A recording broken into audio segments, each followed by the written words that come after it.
Oke, Bu. Selamat siang Bapak Ibu semua yang baik yang di Zoom maupun yang di YouTube. Kami menyapa dulu yang di Zoom. Selamat siang Pak Hilman, Ya. Gilbert, Bu Lili, Bu Lami. Tante. Selamat siang. Terima kasih semua ya, tetap ceria. Tuhan berkati. Kami menyapa dulu yang di Zoom. PA kali ini judulnya Mengapa Merasa Menderita, dari Roma 8 ayat 18 sampai 30, dipimpin oleh Saudara Gilbert Christian Krista Mulyana. Sebelumnya kami akan membuka dengan doa dulu. Mari kita berdoa. Tuhan Allah Bapa kami yang kami sembah di dalam Tuhan Yesus yang bertahta dalam kerajaan surga yang mulia, kami mengucap syukur ya Tuhan telah kumpulkan kami pada siang hari ini untuk bersekutu mempelajari firman Tuhan secara online. Kiranya Tuhan berkati jaringan yang dipakai agar semuanya berjalan dengan baik dan lancar. Kami juga berdoa untuk yang akan membawakan firman Saudara Gilbert, Tuhan berkati dengan kuasa Roh Kudus-Mu sehingga apa yang disampaikannya dapat kami terima dengan baik dan menjadi berkat bagi kami dan dapat dilakukan dalam kehidupan sehari-hari. Kami serahkan jam PA ini dari awal pertengahan sampai akhirnya dalam pimpinan-Mu. Di dalam nama Tuhan Yesus kami sudah berdoa dan mengucap syukur. Amin. Amin. Mari kita memuji Tuhan dari NKB 73. Kasih Tuhanku lembut.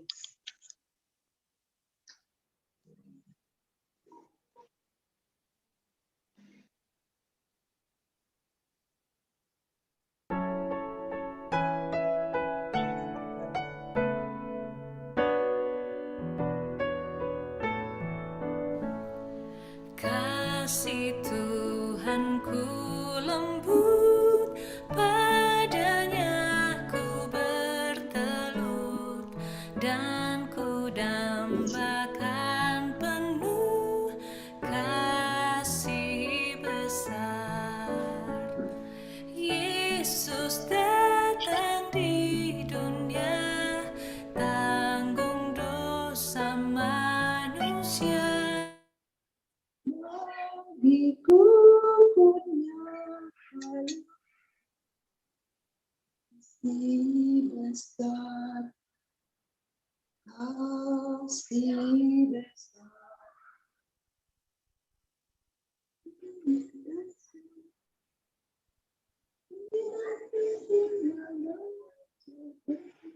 Ada kendala ya Pak?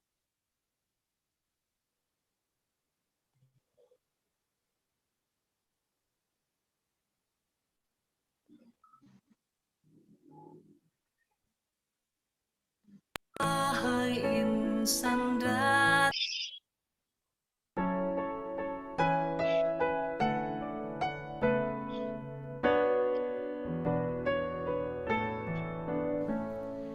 kasih Tuhanku lembut, padanya ku bertelur dan ku dambakan penuh kasih besar. Yesus datang di dunia, tanggung dosa manusia. Bagiku pun nyata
kasih besar, tidak terhingga dan ajaib benar, kasih besar.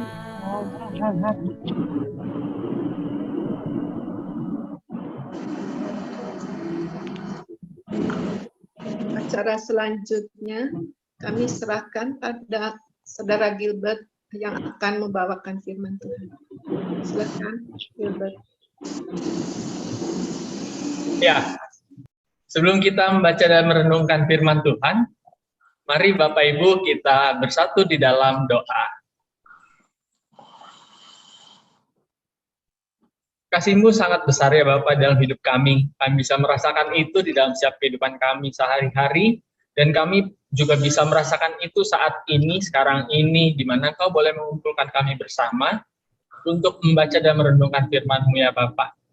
Biarlah kami juga bisa semakin memahami akan tema pada hari ini, mengapa harus menderita, dan biarlah kami selalu maknai bahwa Engkau selalu ada bersama dengan kami ya Bapak. Bapak, kami serahkan juga hamba-Mu yang akan menyampaikan firman.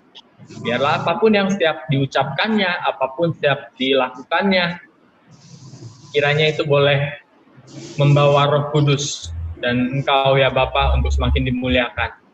Biarlah firman yang disampaikannya juga boleh berguna bagi setiap kami untuk semakin mengenal siapakah Tuhan kami, Tuhan Yesus Kristus. Kami serahkan pembacaan dan perenungan firman ini ke dalam tangan-Mu. Biarlah Engkau tutup bungkus kami dengan darah-Mu saja yang kudus. Di dalam nama Tuhan Yesus kami sudah berdoa dan mengucapkan syukur kami. Amin.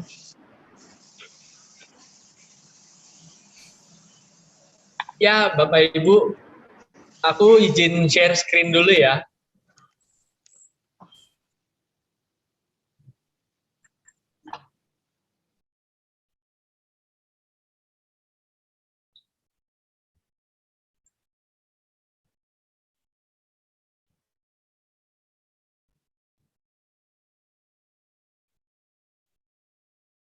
Ya, sudah terlihat ya Bapak Ibu ya? Sudah. Sudah. Mengapa merasa menderita? Itu tema kita hari ini. Dan bacaan Alkitab kita buka dulu Alkitab kita dari Roma 8, ayat 18 sampai 30. Roma 8, ayat 18 sampai 30 yang judulnya Pengharapan Anak-anak Allah. Saya akan bacakannya untuk Bapak Ibu sekalian. Sebab aku yakin bahwa penderitaan zaman sekarang ini tidak dapat dibandingkan dengan kemuliaan yang akan dinyatakan kepada kita. Sebab dengan sangat rindu seluruh makhluk menantikan saat anak-anak Allah dinyatakan. Karena seluruh makhluk telah ditaklukkan kepada kesia-siaan, bukan oleh kehendaknya sendiri, tetapi oleh kehendak Dia yang telah menaklukkannya, tetapi dalam pengharapan, karena makhluk itu sendiri juga akan dimerdekakan dari perbudakan kebinasaan dan masuk ke dalam kemerdekaan kemuliaan anak-anak Allah. Sebab kita tahu bahwa sampai sekarang segala makhluk sama-sama mengeluh dan sama-sama merasa sakit bersalin. Dan bukan hanya mereka saja, tetapi kita yang telah menerima karunia sulung roh, kita juga mengeluh dalam hati kita sambil menantikan pengangkatan sebagai anak, yaitu pembebasan tubuh kita. Sebab kita diselamatkan dalam pengharapan, tetapi pengharapan yang dilihat bukan pengharapan lagi. Sebab bagaimana orang masih mengharapkan apa yang dilihatnya, tetapi jika kita mengharapkan apa yang tidak kita lihat, kita menantikannya dengan tekun. Demikian juga Roh membantu kita dalam kelemahan kita. Sebab kita tidak tahu bagaimana sebenarnya harus berdoa, tetapi Roh sendiri berdoa untuk kita kepada Allah dengan keluhan-keluhan yang tidak terucapkan. Dan Allah yang menyelidiki hati nurani mengetahui maksud Roh itu, yaitu bahwa Ia sesuai dengan kehendak Allah berdoa untuk orang-orang kudus. Kita tahu sekarang bahwa Allah turut bekerja dalam segala sesuatu untuk mendatangkan kebaikan bagi mereka yang mengasihi Dia, yaitu bagi mereka yang terpanggil sesuai dengan rencana Allah. Sebab semua orang yang dipilihnya dari semula, mereka juga ditentukannya dari semula untuk menjadi serupa dengan gambaran anaknya, supaya ia, anaknya itu, menjadi yang sulung di antara banyak saudara. Dan mereka yang ditentukannya dari semula, mereka itu juga dipanggilnya. Dan mereka yang dipanggilnya, mereka itu juga dibenarkannya. Dan mereka yang dibenarkannya, mereka itu juga dimuliakannya. Sedemikian jauh pembacaan firman Tuhan pada siang hari ini. Berbahagialah setiap kita yang tidak hanya membaca tapi juga merenungkan dan menghidupi firman Tuhan dalam kehidupan kita sehari-hari. Ya, Bapak Ibu, tema hari ini mengapa merasa menderita. Nah, sebelumnya saya mau coba share juga nih, ada satu video cuplikan yang mungkin bisa jadi bahan renungan kita juga.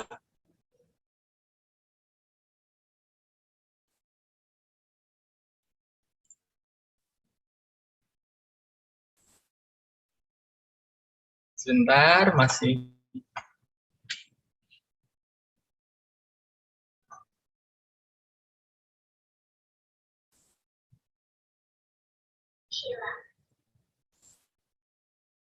Masih sedang saya coba untuk upload.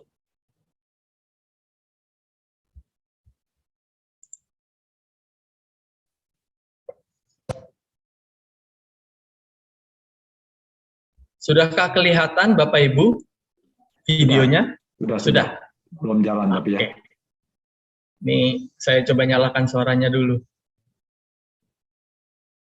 Video tadi itu menceritakan tentang satu buah penderitaan yang dialami oleh ayahnya, yang ayahnya itu capek, menderita juga mungkin karena tidak punya uang, menderita juga karena harus ke sana sini mencari kerja karena tidak juga punya pekerjaan.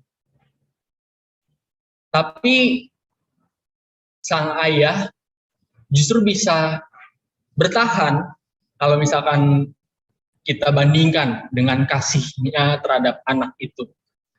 Jadi perbandingan antara penderitaan yang dialaminya, penderitaannya mungkin cukup berat, dibandingkan dengan kasih terhadap anaknya ini menjadi satu hal yang lebih besar, kasihnya itu lebih besar dibandingkan penderitaan yang dialaminya. Nah, Bapak Ibu,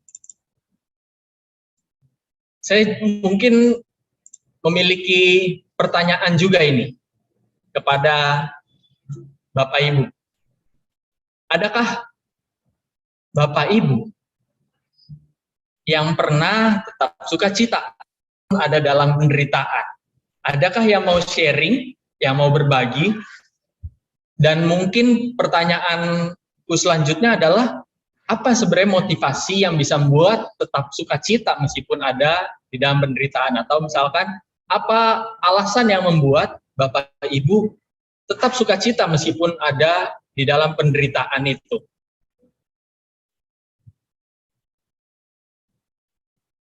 Adakah Bapak Ibu yang punya pengalaman yang mungkin bisa berbagi? Mari kita berbagi cerita, karena cerita kita pastinya menjadi hiburan, penghiburan juga buat orang lain, bisa menjadi satu kesaksian tentang Allah juga, bahwa di situ ada Allah yang menemani, kayak gitu. Adakah yang ingin berbagi cerita?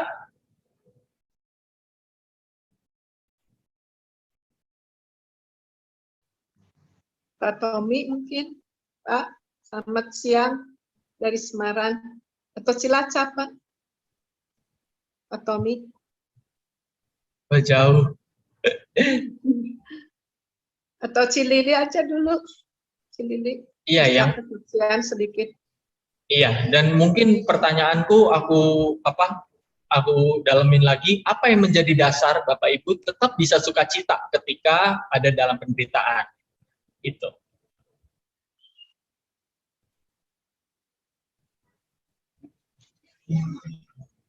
Ya, adakah Bapak Ibu? Ya mungkin. Boleh ya saya dulu supaya memancing Oh, ya. yang lain berbicara. Memang kita Boleh. hidup nggak selalu sukacita, selalu kadang-kadang juga kita mengalami pergumulan, penderitaan yang itu sebenarnya semuanya untuk melatih kita supaya kita tetap setia dan mengandalkan kepada Tuhan. Di balik semua penderitaan itu pasti nanti suatu hari kita mengerti bakal ada sukacita yang akan kita alami. Tapi waktu kita alami penderitaan, kita tidak mengetahui apa yang akan terjadi selanjutnya.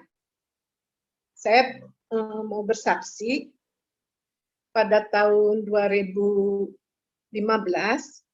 suami saya, Pak Julius, pernah terkena serangan jantung. Hari itu siang-siang, waktu dia ditelepon sama cicinya, yang mungkin ada sedikit argumen, sehingga dia nggak bisa marah gitu, tapi akhirnya jadi malah sakit, dadanya sakit sekali sampai lemes dan keluar keringat dingin. Terus pada hari itu juga saya akhirnya bawa ke Advent ya, ke dokter Erwan, spesialis jantung. Kata dokter Erwan, ini nggak bisa pulang lagi katanya, harus langsung ke ICU di ring. Terus gimana ya? Pada waktu itu memang kami sangat menderita, nggak punya uang untuk belum ada BPJS juga waktu itu belum. Jadi bagaimana? Udah saya hanya bisa berdoa pada Tuhan. Kebetulan waktu itu anak saya kerjanya di yang produk kesehatan MLM itu ya, ada produk bagus sekali buatan Jepang. Terus kata anak saya, udah deh mah pakai ini aja, banyak yang sembuh juga pakai obat ini.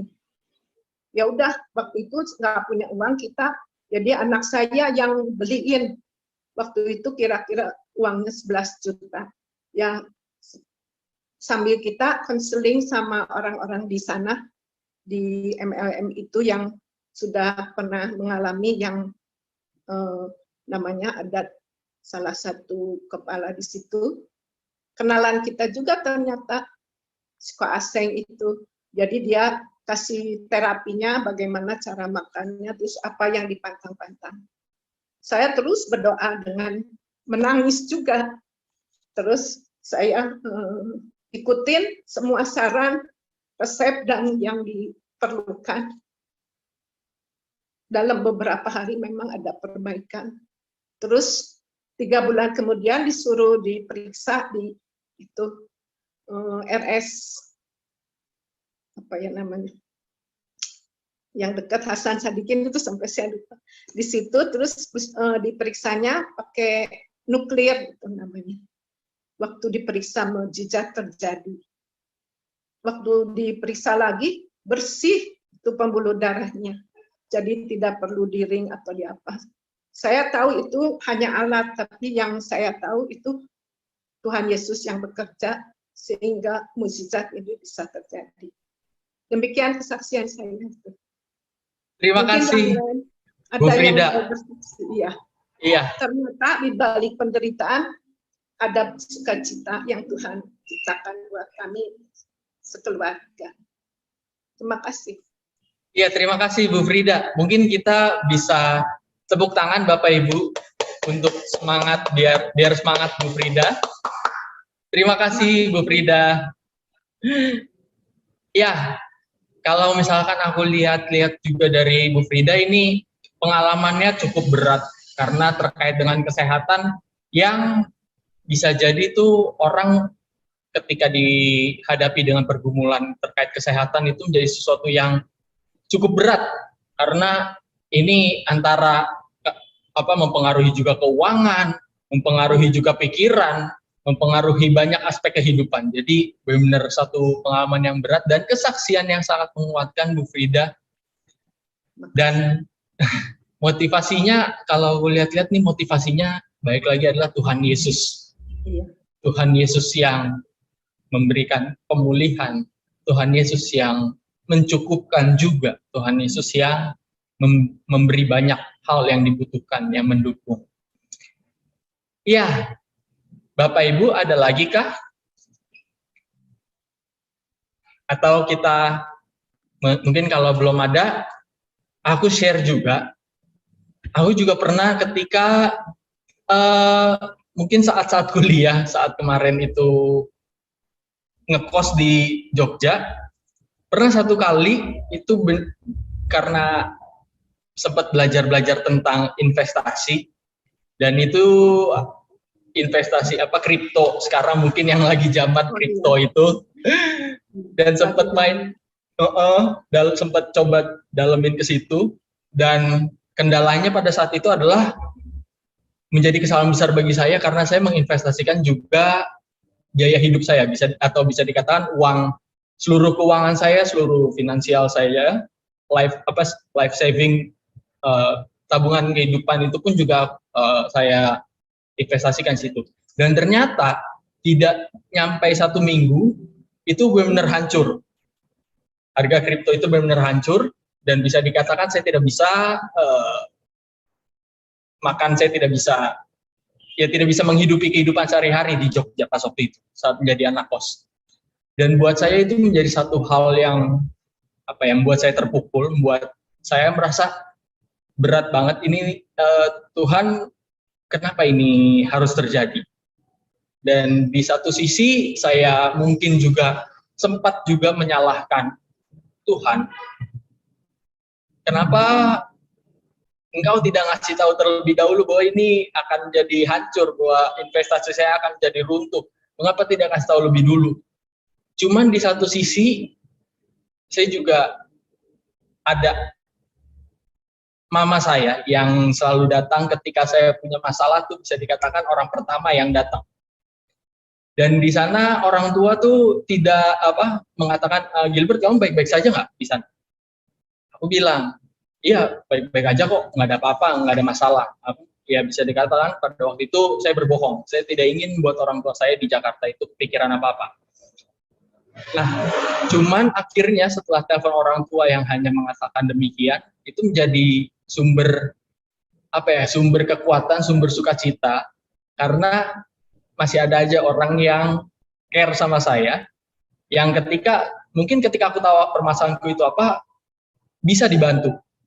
Cuman meskipun saya tidak mengatakan permasalahan itu apa ke mama saya, tapi hanya ditanya kayak gitu aja bisa menjadi sukacita. Jadi itu yang menjadi sumber sukacita saya pada saat itu, ketika saya mungkin kesal dengan keadaan, yang pada saat itu ekstrimnya saya juga kesal dengan Tuhan.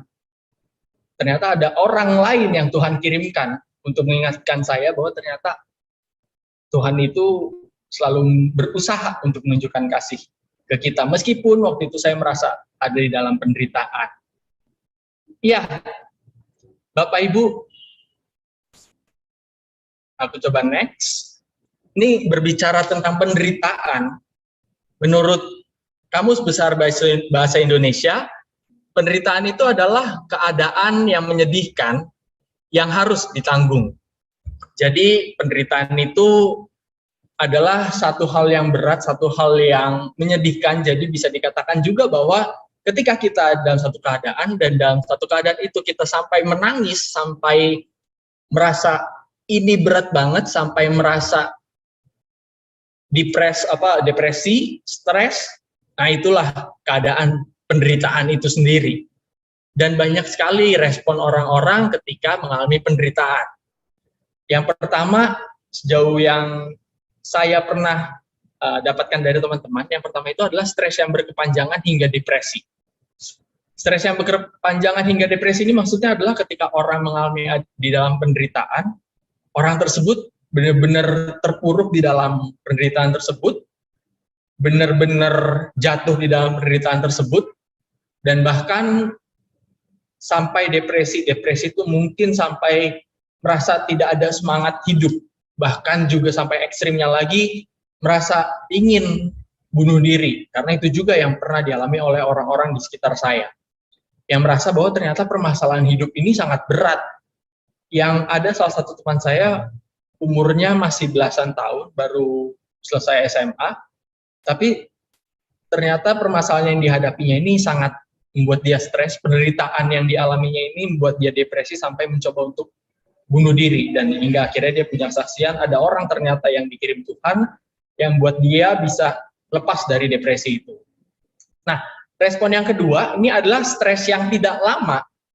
Jadi, ada juga orang yang tidak sampai depresi, tapi stresnya mungkin 2 hari, 4 hari, 1 minggu, tapi tidak sampai berkepanjangan dan tidak mempengaruhi signifikan kehidupannya. Kehidupannya ini tidak terlalu terpengaruh oleh penderitaan yang dialaminya. Dan respon yang ketiga itu adalah bisa jadi ada juga orang yang mengalami penderitaan, keadaan yang menyedihkan, cuman dia bisa tetap happy-happy aja nih, bisa tetap senang-senang aja. Tidak tahu motivasinya apa, tidak tahu alasannya apa, bisa happy-happy aja, tapi ada aja orang yang responnya seperti itu ketika mengalami penderitaan. Nah, Bapak Ibu, tidak ada orang yang mau menderita. Tidak ada orang yang tujuan hidupnya adalah menderita. Menderita itu bahkan kalau bisa dikesampingkan, atau kalau bisa dihindari, atau kalau bisa jangan sampai ada deh di dalam kehidupan kita. Pasti tidak ada satu orang pun yang tujuan hidupnya ini adalah Tuhan kasih aku penderitaan dong. Tidak ada orang yang ingin menderita. Bahkan sekalipun Tuhan Yesus, ketika Tuhan Yesus berada di Taman Getsemani, ketika dia akan mengalami penderitaan, Tuhan Yesus pun juga mengatakan, biarlah cawan ini berlalu daripada aku. Bahkan Tuhan Yesus pun ingin supaya penderitaan itu berlalu daripada dia, terhindar dari penderitaan salib. Meskipun pada akhirnya ia harus menghadapinya untuk kita semua, untuk menebus dosa manusia. Tidak hanya penderitaan yang dilihat sebagai satu hal yang negatif karena tidak ada yang menjadikan itu sebagai tujuan. Penderitaan juga merupakan penghalang untuk melangkah lebih baik ke depannya. Terkadang ketika kita melihat penderitaan, ketika misalkan Bu Frida dalam kesaksiannya juga menunjukkan bahwa ini adalah satu penderitaan nih, yang Bu Frida juga mengatakan bahwa pada saat itu mungkin belum bisa melihat kebaikan apa selanjutnya yang akan terjadi, tapi di saat itu bisa jadi berpikir bahwa penderitaannya adalah penghalang buatku untuk melangkah lebih baik ke depannya. Dan pada saat penderitaan itu terjadi, belum tentu kita bisa melihat suatu kebaikan. Namun, seperti halnya Bu Frida yang sekarang juga akhirnya bisa merefleksikan semuanya itu sebagai sebuah kebaikan yang Tuhan rancangkan bagi Bu Frida. Tapi bisa dikatakan bahwa penderitaan ini adalah halangan. Seringkali ketika saat kita mengalami penderitaan, itu adalah halangan supaya kita bisa melangkah lebih baik. Nah, ini satu hal yang unik terkait dengan penderitaan adalah bahwa kita ingin lepas dari penderitaan. Tapi di sisi lain, kita berada dalam dunia yang penuh penderitaan. Jadi di satu sisi kita tidak pengen lagi menderita, cuman dunia tempat kita hidup, dunia yang menaungi kita, dunia juga yang itu adalah terdiri dari orang-orang sekitar kita, lingkungan, alam semesta, dan juga apapun itu penuh dengan penderitaan. Penderitaan yang disebabkan oleh dosa, penderitaan yang disebabkan juga oleh manusia itu sendiri. Tapi itu yang menunjukkan bahwa kita sebagai manusia ini di satu sisi ingin lepas, cuma di satu sisi kita ditangkap oleh dunia yang penuh penderitaan ini. Inilah satu hal yang sulit untuk kita pikirkan, bagaimana kita bisa lepas dari penderitaan. Karena memang dunia yang ada di mana kita hidup ini adalah dunia yang penuh dengan penderitaan. Ya, Bapak Ibu, tadi sedikit sharing aku tentang penderitaan. Nah, ini aku juga mau mengajak Bapak Ibu lagi nih untuk sharing lagi atau menjawab pertanyaan ini, mengapa manusia mengalami penderitaan? Nah, dipersilahkan Bapak Ibu untuk menjawab, baik yang di YouTube maupun yang di Zoom. Mengapa manusia mengalami penderitaan? Yang kita tahu bahwa penderitaan ini tidak lepas dari kita pasti mengalami penderitaan. Cuman pertanyaannya, mengapa manusia mengalami penderitaan? Adakah Bapak Ibu yang ingin mencoba untuk menjawab, mengapa manusia mengalami penderitaan?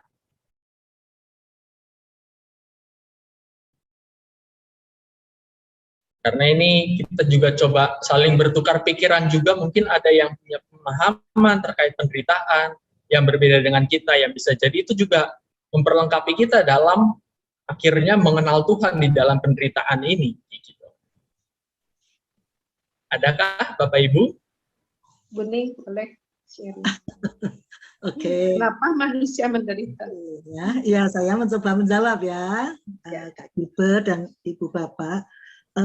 Ya, semuanya diizinkan Tuhan ya ketika penderitaan itu ada pada kita ya atau pada saya. Dan saya belajar dari selama ini bisa karena keterbatasan ya, kekurangan kita untuk mengerti, kelemahan kita, ketidakmengertian kita gitu ya. Jadi boleh dibaca sebagai kesalahan kita. Itu bisa ya.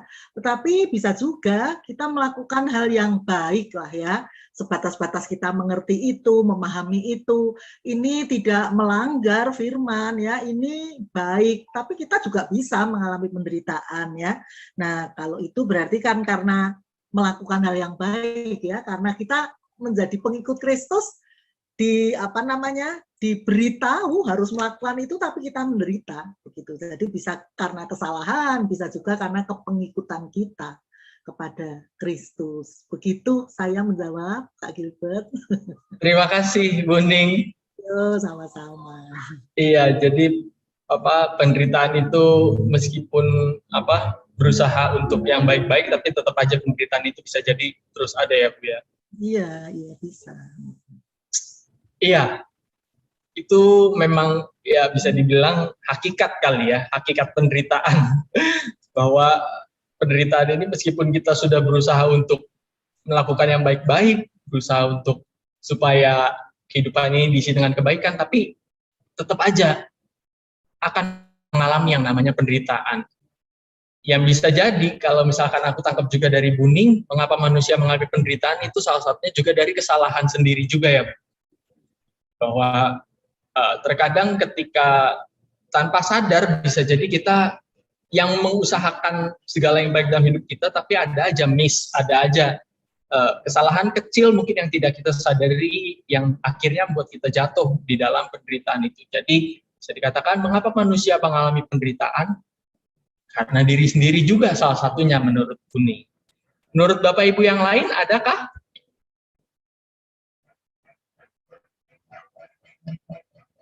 Mengapa manusia mengalami penderitaan? Saya bacakan dari YouTube ya. Oh iya Pak. Ini mudah-mudahan masih sama ya. Ini dari Ibu Debbie Budianto, karena manusia sudah jatuh dalam dosa, warisan dari Adam dan Hawa. Oh iya. Terima kasih Pak Hilman. Iya, karena manusia jatuh di dalam dosa. Ini satu jawaban juga yang benar, karena ini tidak ada yang salah, semua jawaban kita benar karena berdasarkan pengalaman kita masing-masing. Kita pasti akan menjawab berdasarkan apa yang sudah kita lalui, apa yang sudah Bapak Ibu juga alami, yang itu lebih jauh, lebih panjang daripada saya. Karena itulah tidak ada jawaban yang salah. Yang tadi kalau jawaban dari mohon maaf Pak Hilman tadi dari Bu siapa Pak? Debbie. Oh Bu Debbie. Iya, dari Bu Debbie ini karena dosa. Manusia mengalami penderitaan itu karena dosa. Itu memang salah satunya karena dosa. Kita menjadi jauh dari Tuhan, yang dikatakan juga dalam Alkitab bahwa upah dosa ialah maut. Jadi maut itulah, penderitaan itulah yang dialami oleh manusia, yaitu karena dosa itu sendiri. Iya. Ada lagi, Bapak Ibu? Kalau tidak ada, mungkin saya coba lanjutkan. Iya.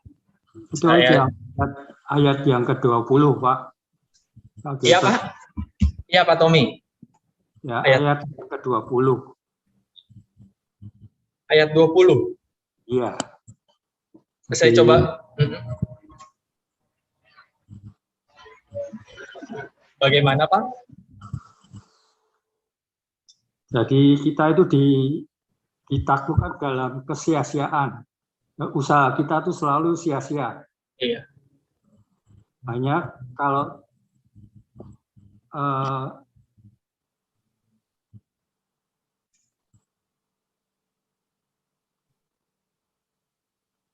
tapi kalau oleh kehendaknya, ya kita bisa survive.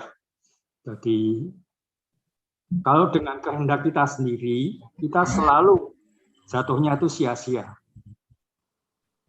Iya.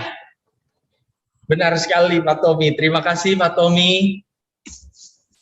Benar sekali bahwa kita jatuh itu yang pertama itu karena kita sudah masuk ke dalam kesia-siaan, kita ditaklukkan pada kesia-siaan, dan akhirnya karena Tuhan itu juga lah yang akhirnya karena kehendak Tuhan itu kita bisa survive, kalau kata Pak Tommy, bahwa kita bisa tetap bertahan di dalam penderitaan itu.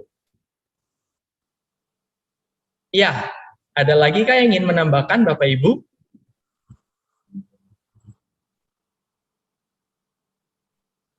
Oke, saya coba next dulu. Nah, kita mencoba untuk membaca ke bacaan kita hari ini, bahwa terkait dengan tema mengapa harus menderita, ini penderitaan ini merupakan satu hal yang sangat dikupas oleh Rasul Paulus ketika Rasul Paulus ini menulis surat untuk jemaat di Roma. Dan di bagian ini mengatakan bahwa penderitaan ini merupakan suatu yang sia-sia, sesuatu yang juga dikehendaki oleh Tuhan, tapi Tuhan juga menaklukkan penderitaan itu. Jadi ini bisa dikatakan bacaan Roma ini bacaan yang cukup isinya tuh tentang dogmatis dan pemikiran-pemikiran filsafat yang pengaruhi di dalamnya cukup kuat kayak gitu. Jadi penderitaan di dunia itu merupakan suatu hal yang dialami oleh semua makhluk. Ayat 22 juga mengatakan bahwa sampai sekarang segala makhluk sama-sama mengeluh dan sama-sama merasa sakit bersalin. Jadi tidak hanya manusia saja, tapi satu isi dunia, segala makhluk ini benar-benar merasakan penderitaan itu. Penderitaan yang membuat mereka mengeluh, penderitaan yang membuat mereka juga merasa sakit, itu dialami oleh semua makhluk. Jadi bisa dikatakan hal ini menunjukkan bahwa dunia ini adalah dunia yang penuh dengan penderitaan. Tapi ayat 18, seperti yang Pak Tommy juga sempat ulik tadi, ayat 18 ini menjadi penguatan bagi kita semua, karena penderitaan yang sedang atau akan kita alami tidak ada apa-apanya dibanding dengan kemuliaan kelak. Nah, Bapak Ibu, jadi ayat 22 ini berbicara tentang penderitaan, tapi justru ayat 18 berbicara tentang kemuliaan kelak. Nah, kemuliaan kelak yang dimaksud ini adalah kemuliaan di sorga, pembebasan tubuh kita, kalau menurut ayat 23. Inilah satu hal, seperti halnya tadi video pertama, sang ayah ini tidak bisa membandingkan penderitaan yang dialaminya, kesusahan yang dialaminya, karena ada kasih terhadap anaknya yang lebih besar daripada penderitaan yang harus dirasakannya. Begitu juga dengan penderitaan kita di dunia ini, tidak ada apa-apanya, tidak dapat dibandingkan dengan kemuliaan di sorga kelak. Karena justru kemuliaan di sorga kelak itu jauh lebih berharga, jauh lebih membuat kita terhibur. Mengapa? Karena itu merupakan, kalau bahasanya Rasul Paulus, karena itu merupakan pembebasan tubuh kita. Tapi di satu sisi, karena kita juga bisa berjumpa dengan Allah, muka dengan muka. Karena di satu sisi, kita juga akan merasakan kasih Bapa yang sejati secara nyata. Meskipun di dunia ini kita juga merasakannya secara nyata, cuman di sorga kita akan bertemu dengan muka dengan muka. Jadi rasa kasihnya tuh lebih menyentuh karena lebih fisik, lebih langsung ketemunya kayak gitu. Jadi bisa dikatakan bahwa penderitaan di dunia ini tidak dapat dibandingkan dengan kemuliaan kelak di sorga. Nah, yang kedua ini adalah bahwa ketika ada di dalam penderitaan, roh itulah yang memampukan, bukan diri kita sendiri. Itu bisa kita baca juga di ayat 26, bahkan untuk berdoa saja kita tidak mampu, tapi roh yang membuat kita menjadi mampu. Jadi bisa dikatakan ketika kita ada di dalam penderitaan, dan kita masih bisa berdoa seperti halnya Bu Frida, berdoa dengan meskipun itu dalam keadaan menangis, tapi itu yang membuat kita mampu itu bukan diri kita sendiri. Yang membuat kita mampu itu adalah Roh Kudus yang membuat kita mampu. Bahkan untuk menyatakan kata-kata yang harus diungkapkan kepada Allah, itu roh juga yang akhirnya membuat kita sadar, yang membuat kita tahu apa yang kita ucapkan kepada Tuhan. Karena roh yang menggerakkan mulut kita, roh yang menggerakkan hati kita untuk berkata-kata kepada Tuhan. Inilah yang membuat kita menjadi mampu menghadapi penderitaan karena kita tidak sendiri, kita bersama juga dengan Tuhan. Yang itu juga ditunjukkannya dalam roh yang memampukan kita. Yang juga mungkin satu saat atau suatu kali, suatu kondisi Bapak Ibu pernah mengalami juga seperti hal yang dialami oleh Bu Frida ketika berdoa di dalam tangisan. Karena mungkin saya juga pernah mengalaminya ketika saya tidak bisa berdoa, saking beratnya pergumulan yang dihadapi, penderitaan yang dialami, saya tidak bisa berdoa atau saya tidak bisa mengucapkan kata-kata dalam doa saya, tapi saya cuma bisa diam diri, saya hanya bisa menutup mata dan di situ hanya bisa menangis sambil mengatakan terima kasih Tuhan, terima kasih Tuhan, terima kasih Tuhan. Hanya itu saja yang saya ucapkan. Tapi di situ ada air mata yang tercucur dengan sangatnya yang membuat saya akhirnya juga menyadari bahwa ya, saya tidak sendiri, saya sedang bersama Tuhan. Nah, ini mungkin ada pertanyaan lagi dari saya yang ingin sharing pengalaman. Adakah yang pernah juga menderita atau mengalami penderitaan yang sangat berat sehingga hanya bisa menangis di dalam doa? Adakah Bapak Ibu yang ingin berbagi pengalaman?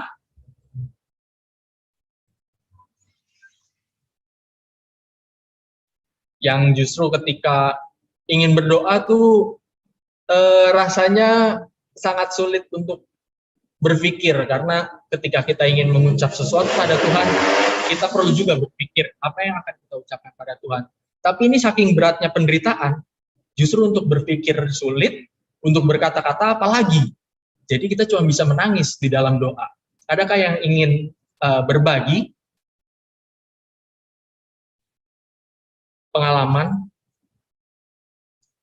yang di dalam doa dalam tangisan tersebut, Bapak Ibu akhirnya bisa menyadari sesuatu yang menguatkan atau sesuatu yang menyadarkan dari penderitaan atau pergumulan yang sedang dialami? Adakah Bapak Ibu? Kita mencoba untuk saling berbagi pengalaman, sharing pengalaman nih di sini, yang punya penderitaan yang sangat berat. Mungkin Bu Lili bisa sharing sedikit. Iya. waktu Pak Mungkin Fredri sakit. yang tidak bisa berucap apa-apa, hanya bisa bersedih atau menangis. Dan apa akhirnya selanjutnya yang Bapak atau Ibu sadari dari doa dalam tangisan tersebut? Bu Lili mungkin boleh.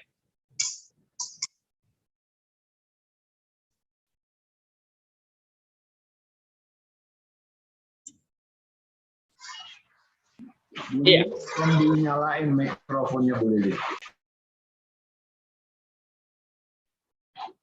Ibu Lili mikrofonnya belum dinyalakan Bu Lili. Bu Lili di unmute Bu, itu speakernya ya, unmute dulu.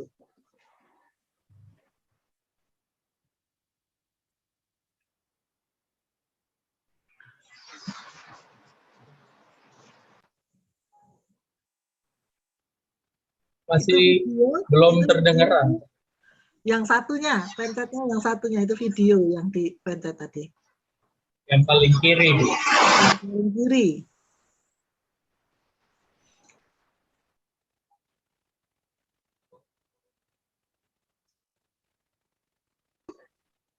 Ya sambil nunggu deh ke yang lain aja dulu. Ya. Makasih. Oke.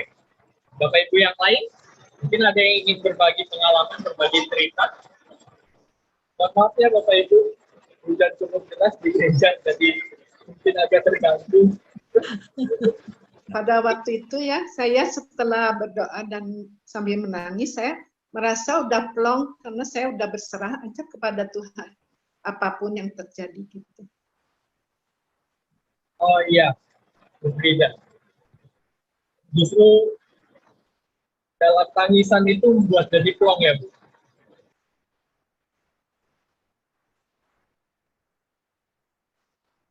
Justru dari tangisan itu yang akhirnya membuat jadi plong, yang kadang-kadang mungkin di dalam pikiran kita bisa plong ketika kita mengalami hal-hal yang kita mengalami hal yang enak-enak.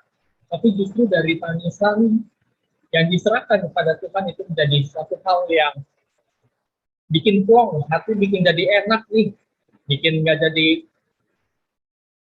harus memikirkan apa-apa yang cukup berat karena sudah diserahkan ke Tuhan.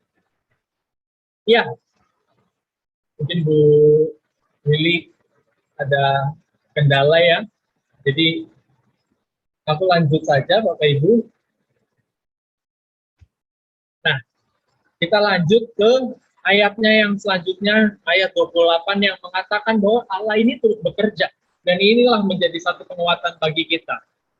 Menjadi penguatan bagi Bapak Ibu, bagi saya juga, ketika sedang mengalami pergumulan yang cukup berat. Ketika menghadapi penderitaan. Ya, Bu Lili sudah on mic. Sudah nyala, Bu. Oh ya, diteruskan yang tadi.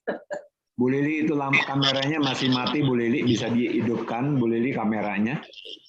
Aduh. Ya udah nggak apa-apa, sok atuh ngomong aja kalau itu. Iya. Ya deh. Mungkin saya sharing waktu suami saya sering sakit. Ya, jalan satu-satunya itu kita hanya bisa berdoa sama Tuhan. Dan saya yakin Tuhan akan menolong. Gitu. Jadi, tapi mungkin saya berdoa lebih sungguh-sungguh gitu kalau dalam permohonan doa saya mohon kesembuhan dan beberapa kali itu Tuhan selalu mengabulkan. Jadi beberapa kali suami saya itu mendapat mujizat kesembuhan dari Tuhan. Tuhan mendengar doa-doa saya. Itu aja. Ya, terima kasih Bu Lili. Ya, itu kalau kata kuncinya dari Bu Lili ini adalah berdoa lebih sungguh-sungguh. Berdoa lebih menaruh hati, menaruh pikiran, tidak hanya sekedar menaruh kata-kata saja, tapi hati dan pikiran itu kepada Tuhan. Dan justru dari kesaksian Bu Lili, Tuhan mengabulkan. Tuhan mengabulkan sebagian besar dari doa Bu Lili ketika Bu Lili mendoakannya dengan sungguh-sungguh ya Bu. Nah, itulah yang sering juga kita hadapi ketika ada di dalam penderitaan. Mungkin hanya yang bisa dilakukan itu hanya menangis, hanya cuma bisa diam, tidak bisa melakukan apa-apa untuk pergi keluar atau melakukan suatu kegiatan itu saja susah, dan juga untuk berkata-kata itu juga susah. Jadi justru dalam doa yang lebih sungguh-sungguh itulah kita benar-benar bisa merasakan kasih Tuhan. Dan Allah itu turut bekerja di dalam pergumulan, dalam penderitaan yang sedang dihadapi. Itu juga yang dikatakan ayat 28, bahwa Allah ini merancangkan kebaikan meskipun dalam penderitaan. Ayat 28 mengatakan bahwa Allah turut bekerja dalam segala sesuatu untuk mendatangkan kebaikan bagi mereka yang mengasihi Dia. Nah, dari ayat ini saja kita bisa melihat bahwa penderitaan atau pergumulan yang sedang dihadapi itu justru akan mendatangkan kebaikan selanjutnya. Meskipun terasa sulit untuk bisa bergerak, sangat sulit untuk menjalani hidup, sangat sulit untuk menjalani kegiatan-kegiatan, tapi justru dari penderitaan itulah akan ada rancangan kebaikan yang Tuhan telah rancangkan. Dan ini menjadi satu penguatan juga bagi kita ketika kita ada di dalam penderitaan yang sangat berat, bahwa Tuhan akan merancangkan kebaikan, dan justru disitulah iman kita juga diuji. Apakah kita akan tetap setia mengikut Tuhan, sehingga kita akhirnya bisa melihat kebaikan yang Tuhan rancangkan, atau justru kita akan menyerah pada Tuhan, menjauhi Tuhan, dan kita akan kesal dengan Tuhan. Itu menjadi suatu pilihan hidup, apakah kita akan jauh dari Tuhan, atau justru akan mendekat pada Tuhan. Nah, tapi yang perlu kita ingat juga adalah bahwa segala rancangan kebaikan di dalam penderitaan yang sedang dialami, itu akan kita juga alami, akan kita dapatkan rancangan kebaikan itu ketika kita mau mengasihi Dia. Karena ayat 28 juga mengatakan, bagi mereka yang mengasihi Dia. Terkadang kita menjadi lupa akan ayat ini, bagian ayat ini. Kita hanya ingat bahwa Allah merancangkan segala kebaikan bagi di dalam setiap kehidupan kita. Cuman kita lupa bahwa ini ada selanjutnya loh, ada bunyi selanjutnya, bagi mereka yang mengasihi Dia. Jadi ketika kita tetap mengasihi Tuhan dalam penderitaan kita, ketika kita tetap berusaha untuk mengikut Tuhan, tetap setia, tetap taat, disitulah kita akan melihat perancangan kebaikan Tuhan. Beda halnya ketika justru kita menjauhi Tuhan, kita menjadi kesal pada Tuhan, kita tidak akan bisa melihat perancangan kebaikan itu. Beda respon antara orang yang mengasihi Tuhan dengan orang yang tidak mengasihi Tuhan ketika ada dalam penderitaan. Ketika ada di dalam penderitaan, orang yang tidak mengasihi Tuhan akan mempertanyakan, Tuhan, mengapa Engkau memberikan ini semua kepadaku? Tuhan, aku kesal sama Engkau. Tuhan, jangan dong, jangan sampai ini menyakitkan bagi diriku. Beda halnya dengan orang yang justru mengasihi Tuhan. Yang ketika dalam penderitaan justru bertanya pada Tuhan, apa Tuhan yang Engkau mau untuk aku lakukan? Atau justru malah bisa mengucap syukur pada Tuhan. Terima kasih Tuhan atas pergumulan yang sedang ku alami. Atau justru seperti halnya Bu Frida, Bu Lili, yang bisa berdoa lebih sungguh lagi pada Tuhan, yang bisa menyerahkan, Tuhan aku serahkan pergumulan ini sama Engkau. Engkau yang lebih tahu segalanya.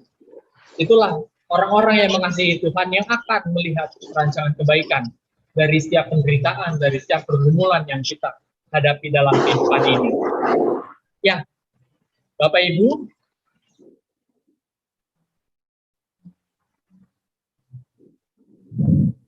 lalu yang mungkin jadi pertanyaannya, ketika kita sudah mengetahui apa yang Rasul Paulus sampaikan dalam Roma 8 ayat 18-30, mungkin pertanyaannya adalah, bagaimana sikap yang perlu dilakukan ketika mengalami penderitaan?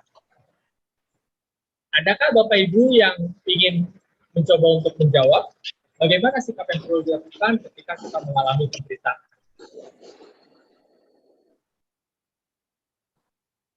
Yang di YouTube, silahkan juga untuk memberi respon, atau Bapak Ibu yang di Zoom melalui chat juga boleh. Bagaimana sikap yang perlu dilakukan ketika mengalami penderitaan?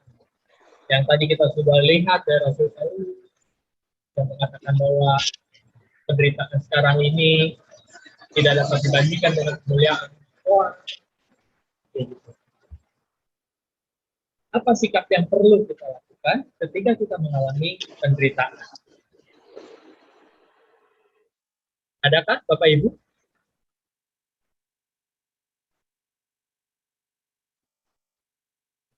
Ya, sikap yang perlu dilakukan ketika mengalami penderitaan. Kita juga tahu bahwa ini respon di awal-awal saya juga menjelaskan ada beberapa respon orang ketika mengalami penderitaan. Ada yang stres berkepanjangan sampai depresi, ada yang stresnya tidak lama, ada yang bisa happy-happy aja. Jadi dari semua yang sudah kita pelajari, yang sudah kita renungkan jauh ini, apa sikap yang perlu dilakukan ketika mengalami penderitaan?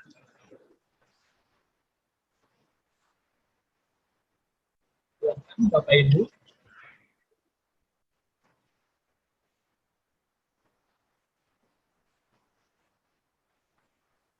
Mungkin Bu Lani bisa, Bu Lani Karis sedikit Bu, biar acaranya jalan.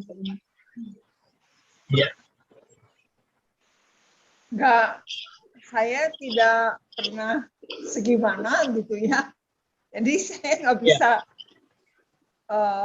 menjawabnya karena tidak ada pengalaman yang membuat saya menderita gitu. Kayaknya oke-oke aja. Nanti kalau saya ngomong yang bukan yang tidak saya alami, kayaknya nggak bagus juga ya.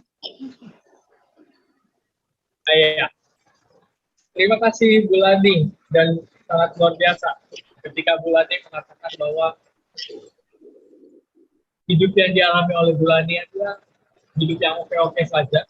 Dan dari situ mungkin saya juga bisa menyampaikan bahwa orang-orang yang mengikuti Tuhan, orang-orang yang mengasihi Tuhan akan bisa melihat suatu kebaikan yang Tuhan rancangkan, suatu hal yang baik yang Tuhan rancangkan di balik pergumulan hidup. Dan itu juga yang mungkin Bu Lani juga alami ya Bu, bahwa ternyata Tuhan ini merancangkan yang baik-baik terus di dalam hidup kita gitu ya.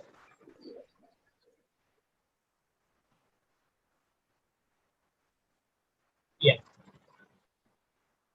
Ya, mungkin saya coba untuk menjawab. Ya. Ya pernah ditipu orang, pernah investasi gagal ya, tapi maksud saya kayaknya tidak sampai menderita, merasa ya enggak sampai kayak apa gitu. Oh iya, ini bulan ini sepertinya model orang yang ketiga ya Bu, yang kalau mengalami penderitaan bisa happy aja, bisa tetap senang, bisa tetap suka cita. Nah, mungkin justru ini pertanyaannya, Bu Lani. Aku boleh bertanya, apa kunci atau apa hal yang bisa membuat Bu Lani bisa tetap bisa tetap happy, bisa tetap menjalani hidup dengan lancar, gitu. Meskipun pernah tadi sempat Bu Lani katakan pernah ditipu orang, investasi gagal, kayak gitu. Apa kuncinya bagi Bu Lani?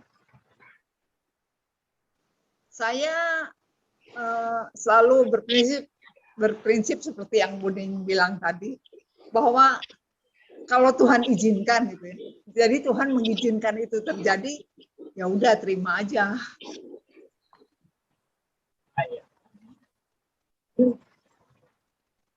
Jadi iman, kata kunci yang bisa diambil adalah iman kepada Tuhan yang mengizinkan itu terjadi, yang juga iman juga bahwa semuanya itu terjadi terjadi karena Tuhan yang mengizinkan. Ini adalah bagian dari kehendak Tuhan yang justru akan merancangkan kebaikan. Ya, apa yang dibagikan oleh Bu Lani ini menjadi satu pembelajaran penting juga, bagaimana justru kita bisa selalu percaya bahwa setiap pergumulan yang kita hadapi, setiap penderitaan yang kita alami, ini adalah kehendak Tuhan. Ini merupakan suatu hal yang Tuhan izinkan. Nah, karena itu, Bapak Ibu, jadi kalau tema kita ini hari ini mengapa merasa menderita, tapi justru pertanyaannya bukan itu lagi. Pertanyaannya justru adalah mengapa kita tidak merasa menderita. Yang dari tadi sudah kita bahas dengan cukup dalam, bahwa itu adalah karena kehendak Tuhan yang mengizinkan, bahwa karena ada kemuliaan di sorga yang jauh lebih berharga dibandingkan penderitaan kita saat ini di dunia. Bahwa kita tidak perlu merasa menderita karena ada roh yang memampukan kita, dan kita tidak sendiri. Beda halnya ketika kita melandaskan diri kita, ketika kita hanya mengandalkan diri sendiri, justru penderitaan itu akan terasa berat. Tapi justru ketika kita beriman bahwa roh inilah yang memampukan kita, dan kita minta roh kudus untuk memampukan kita, disitulah penderitaan jadi suatu hal yang tidak membuat kita merasa berat. Dan juga mengapa kita tidak perlu merasa menderita? Ya karena Tuhan selalu merancangkan kebaikan dalam setiap kehidupan kita, karena Tuhan juga selalu berupaya memberikan hal-hal yang indah di balik penderitaan. Tuhan jangan lupa bahwa ini adalah bagi dia, bagi mereka, bagi kita semua yang mengasihi Tuhan. Ya, Bapak Ibu, terima kasih untuk sharing di siang hari ini, untuk berbagi di siang hari ini.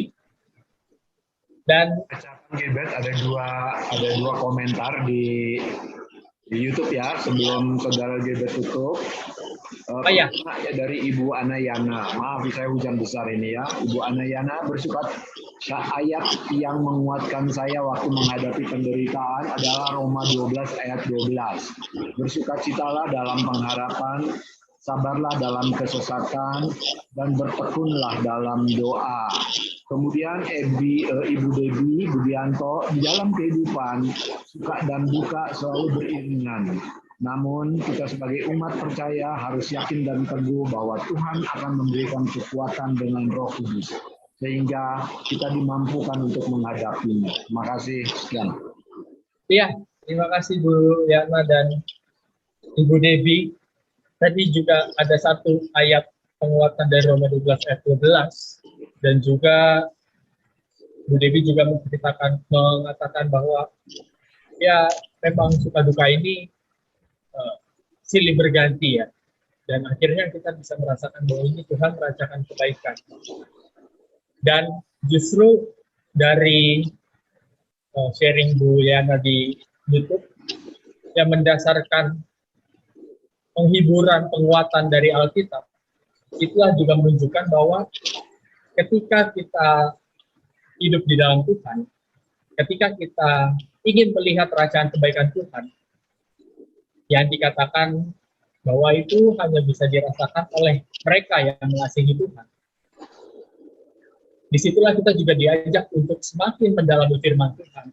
Bagaimana kita bisa mengatakan diri kita bahwa, ya Tuhan, aku mengasihi Engkau, tapi ternyata saat teduh pribadi masih jarang.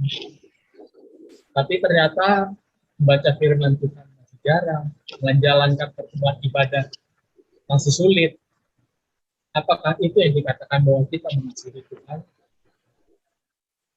Ya, Bapak Ibu, biarlah kita bisa selalu dikuatkan dalam penderitaan-penderitaan yang sedang kita alami atau yang akan kita alami, dengan selalu mendasarkan penguatan kita pada firman Tuhan, sehingga kita bisa semakin mengasihi Tuhan dan kita semakin bisa memahami alasan Tuhan di balik penderitaan ini, Pak.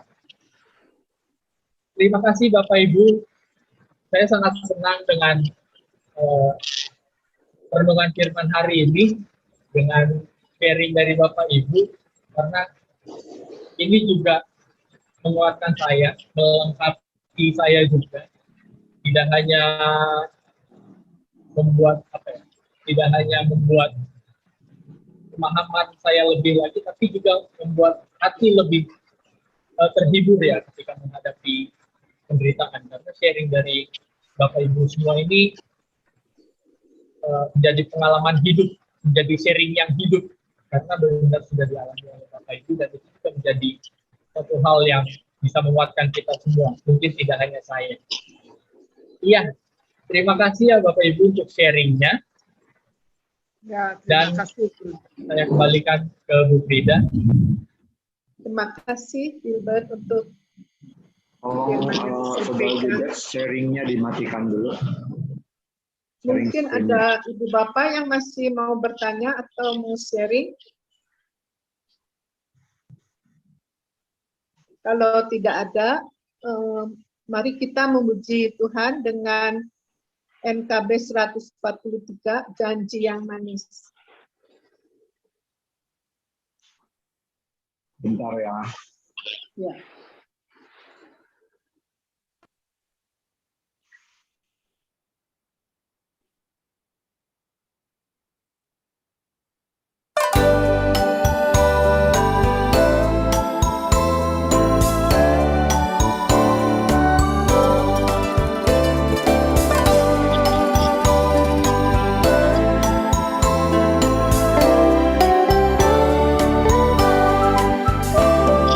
Janji yang manis kau tak kulupakan, tak terombang-ambing lagi jiwaku. Walau lembah hidupku penuh awan, nantikan cerahlah langit di atasku. Kau tidak akan aku lupakan, aku membimbingmu, aku membimbingmu.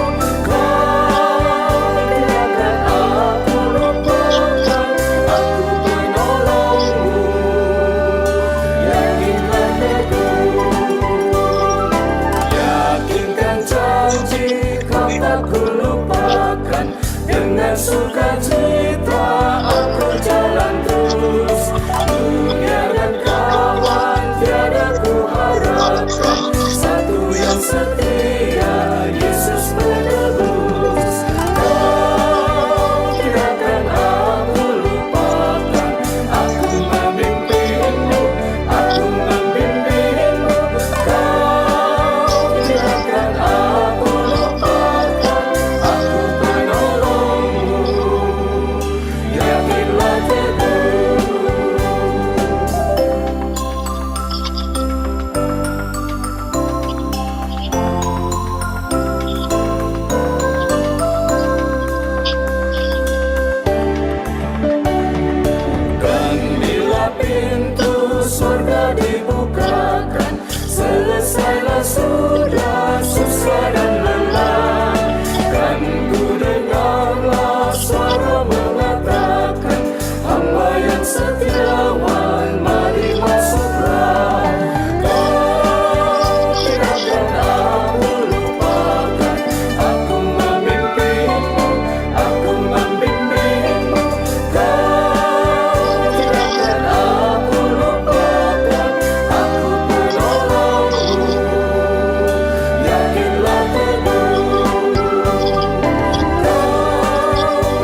Acara selanjutnya kita akan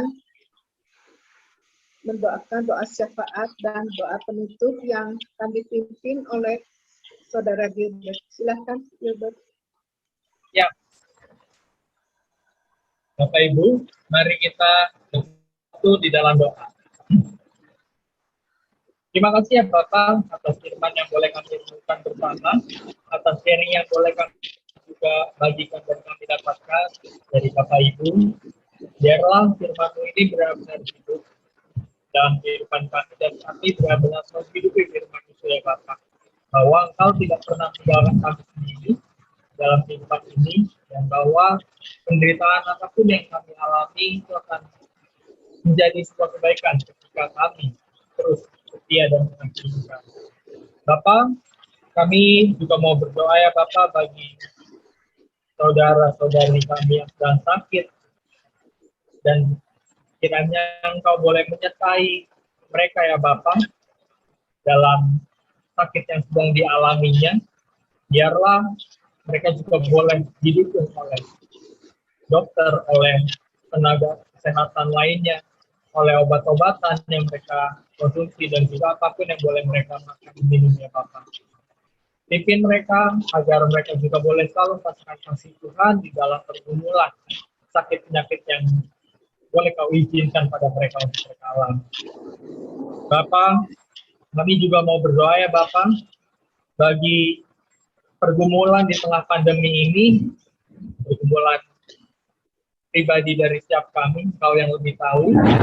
Biarlah Kau boleh bawa kami untuk bisa melewati pergumulan ini, dan kami juga bisa selalu semangat hidup di dalam Engkau, bukan justru depresi dan menjauh dari Engkau ya Bapak. Bapak, kami juga mau berdoa bagi pandemi yang sedang berjalan ini, tidak hanya membawa pergumulan pribadi kami, tapi biarlah pandemi ini juga boleh berakhir, boleh berlalu, dan kami boleh bersama-sama lagi menjalani kehidupan normal, meskipun dengan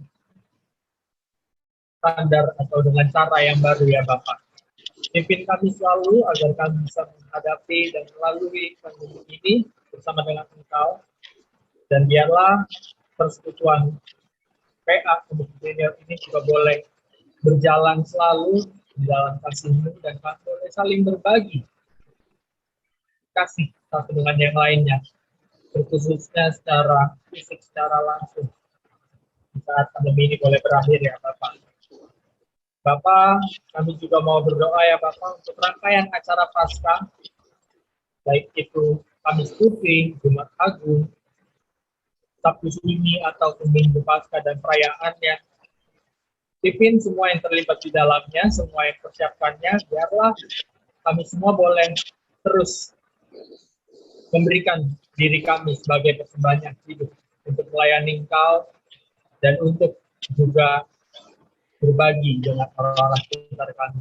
Pimpin juga jalannya perayaan rangkaian Paskah ini ya Bapak, agar kami bisa semakin memaknai kematian-Mu di atas kayu salib, penebusan-Mu bagi kami manusia atas maut, dan juga kebangkitan-Mu dan kenaikan-Mu nantinya Bapak.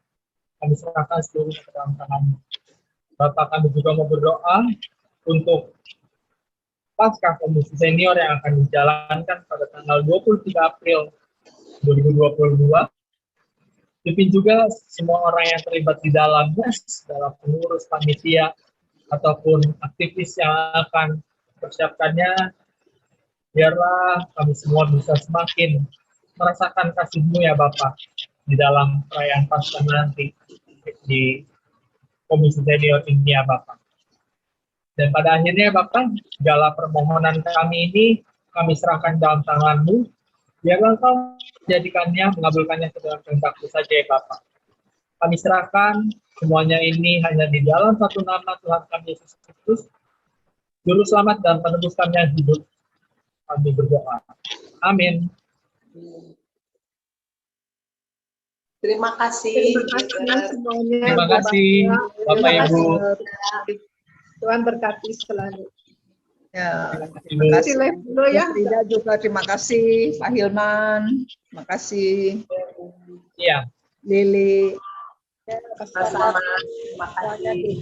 terima kasih ya Bapak Ibu. Terima kasih.